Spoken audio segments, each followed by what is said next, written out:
Olá pessoal, meu nome é Matheus Brito Meira, eu sou procurador no município de Aracaju e hoje a gente está aqui para falar para o canal da PGM sobre o tema 523 de repercussão geral do Supremo Tribunal Federal.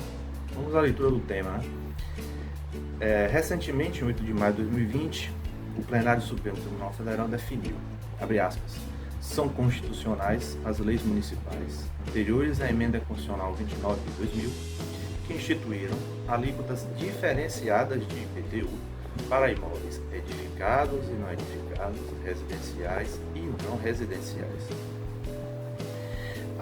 O artigo 156 da Constituição Federal, ele traz os impostos municipais e o parágrafo 1º fala do IPTU. Esse parágrafo 1º, ele foi alterado pela emenda constitucional 29 de 2000 para trazer a possibilidade de progressividade fiscal para o IPTU. Então, o parágrafo 1º ele fala que o IPTU pode ter alíquotas maiores à medida que a base de cálculo, ou seja, que o valor venal dos imóveis ele aumenta. Essa progressividade fiscal para o Supremo Tribunal Federal, ela só se tornou possível após a promulgação da emenda constitucional 29 de 2000.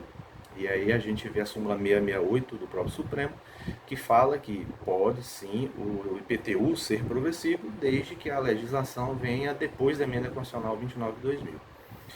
Aqui em Aracaju, por exemplo, o nosso IPTU ele sempre foi muito mais seletivo do que progressivo, ou seja, nós sempre tivemos alíquotas diferenciadas na nossa legislação. Então, o Código Tributário Municipal, ele possui alíquotas distintas em razão da função, da utilização dada ao imóvel e não ao valor venal em si. E essa discussão sempre existiu se era possível ou não.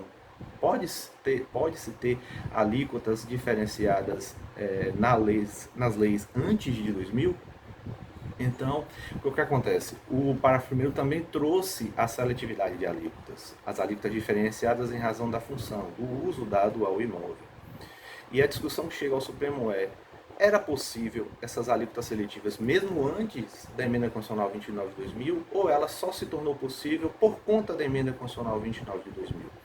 Havia decisões isoladas das turmas e havia decisões monocráticas no sentido de se tornar possível, dizendo sim, é possível a gente ter alíquota seletiva antes de 2000. A ideia do acréscimo ao texto constitucional da seletividade foi muito mais como um reforço à possibilidade da instituição das alíquotas diferenciadas, mas ela sempre foi possível mesmo antes da emenda constitucional 29 de 2000. Só que agora essa discussão ela chega a cabo, tendo em vista que o plenário do Supremo Tribunal Federal definiu através de tema de repercussão geral, logo essa é uma decisão que vai ser replicada nos tribunais de justiça, dizendo textualmente que sim, as alíquotas diferenciadas, as alíquotas seletivas, as alíquotas que trabalham a função dada ao imóvel, elas podem sim ser aplicadas mesmo antes da emenda constitucional 29 de 2000, mostrando que as leis anteriores à emenda constitucional 29, elas são sim constitucionais. Por exemplo, aqui em Aracaju a gente tem alíquotas diferenciadas em razão do imóvel ser residencial 0,8, comercial 1,6, hotel 1, e por aí vai. Então, essas alíquotas, percebam, essas alíquotas não são progressivas, isso não é uma progressividade, eu não estou trabalhando o valor venal dos imóveis para aplicar alíquotas maiores ou menores. O que a gente faz na nossa legislação é trabalhar as alíquotas diferenciadas. Então, a gente tem progressividade para os terrenos, mas para os demais imóveis, o que existe na legislação do município de Aracaju é o Instituto da Seletividade. Então, imóvel residencial, imóvel comercial, hotel, indústria, enfim, a gente tem alíquotas distintas em razão da função dada ao imóvel. E foi isso que o Supremo Tribunal Federal decidiu nesse tema de repercussão geral, pondo assim uma pá de cal nessa discussão, demonstrando a constitucionalidade de todas essas normas que antes da emenda constitucional 29 de 2000 já trazia essa possibilidade em seu texto.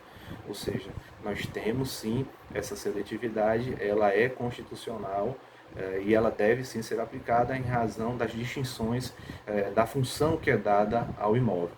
Então esse tema veio em boa hora, tendo em vista que ainda temos discussão com relação à seletividade no IPTU de Aracaju com relação a exercícios anteriores a 2010. Então agora essa discussão ela chega a um bom termo, tendo em vista que o Supremo Tribunal Federal passou a decidir, né? Já vinha decidindo, é verdade, nas suas turmas já vinham decidindo, mas agora essa decisão do plenário, fixando tese de repercussão geral, o que é aplicado, o que vai ser replicado e aplicado nos tribunais de justiça de todo o país, em razão dessa possibilidade, dessa seletividade. Então fica aí a informação para a sociedade em geral sobre essa possibilidade de seletividade com relação à emenda constitucional 29 de 2000 e o recente tema 523 do Supremo Tribunal Federal. Muito obrigado e até a próxima.